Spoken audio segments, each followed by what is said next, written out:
महाराष्ट्र इमारत व इतर बांधकाम कल्याणकारी मंडळाकडून बांधकाम कामगारांच्यासाठी अनेक योजना राबवल्या जातात. त्यापैकी एक शैक्षणिक योजना. या शैक्षणिक योजनेच्या माध्यमातून बांधकाम कामगारांच्या पहिल्या 2 पल्ल्यास स्कॉलरशिप दिली जाते. ही स्कॉलरशिप पहिली ते पदवीपर्यंत शिकणाऱ्या मुलांना दिली जाते. या स्कॉलरशिपचा फॉर्म तुम्हाला जर भरायचा असेल तर हा व्हिडिओ संपूर्ण पहा. मित्रांनो, स्कॉलरशिपचा फॉर्म कसा भरायचा, कुठे भरायचा, त्याची प्रोसेस काय आहे, स्कॉलरशिपसाठी कागदपत्रे कोणती लागतात याविषयीची संपूर्ण माहिती आपण या व्हिडिओमध्ये घेणार आहोत. मित्रांनो, तुम्ही माझ्या चॅनलवरती नवीन असाल तर चॅनलला सबस्क्राईब करायला विसरू नका. तर मित्रांनो, बांधकाम कामगार स्कॉलरशिप योजनेचा फॉर्म यापूर्वी आपण मंडळाच्या वेबसाईटवरती डायरेक्ट भरत होतो. पण आता 2025च्या नवीन नियमानुसार आपल्याला मंडळाच्या वेबसाईटवरती स्कॉलरशिपचा फॉर्म डायरेक्ट भरता येत नाही. आता तुम्ही हा स्कॉलरशिपचा फॉर्म मंडळाच्या तालुका सुविधा केंद्रामध्येच जाऊन भरू शकता. इतर कुठेही तुम्हाला स्कॉलरशिपचा फॉर्म भरता येणार नाही.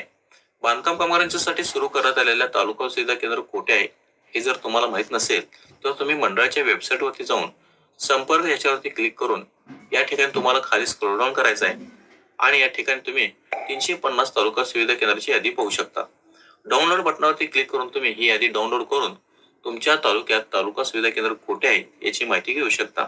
तर आता यानंतर तुम्ही ज्या शैक्षणिक योजनेसाठी स्कॉलरशिपसाठी फॉर्म भरणार आहात त्या योजनेसाठी लागणारी सर्व कागदपत्रे तुम्हाला एकत्र करायचे. यामध्ये बांधकाम कामगाराची रिन्यू किंवा नोंदणी केलेली 1 रुपयाची पावती, त्यानंतर तुमचा पाल्य शिकत असलेल्या त्या शैक्षणिक वर्षाची सर्व कागदपत्रे जसे की बोनाफाईड प्रमाणपत्र, उपस्थितीचा दाखला, तुमच्या पाल्याचे आधार कार्ड, रेशन कार्ड आणि इत्यादी आवश्यकतेनुसार लागणारी कागदपत्रे तुम्हाला एकत्र करायची आहेत. ही सर्व ओरिजिनल कागदपत्रे तुम्हाला तालुका सुविधा केंद्रामध्ये घेऊन जायचे आहेत. तालुका सुविधा केंद्रात कोणतेही झेरॉक्स स्वीकारले जात नाही.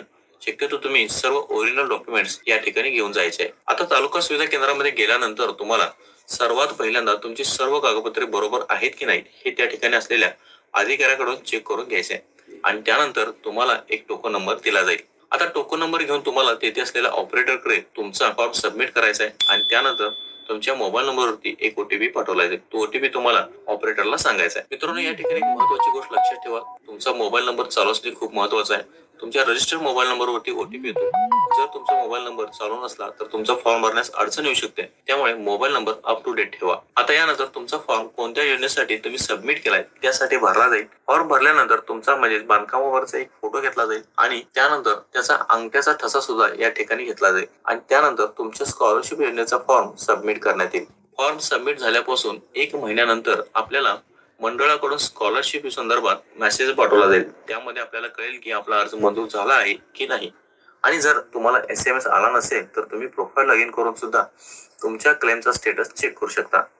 तर मित्रांनो, ही होती बांधकाम कामगार स्कॉलरशिप योजनेचा फॉर्म तालुका सुविधा केंद्रात कसा भरावा याविषयीची संपूर्ण माहिती. मित्रांनो, तुम्हाला या व्यतिरिक्त काही माहिती हवी असल्यास कमेंटमध्ये नक्कीच सांगा. तसेच तुम्हाला हा व्हिडिओ आवडला असल्यास लाईक करा, शेअर करा आणि चॅनलला सबस्क्राईब करायला विसरू नका.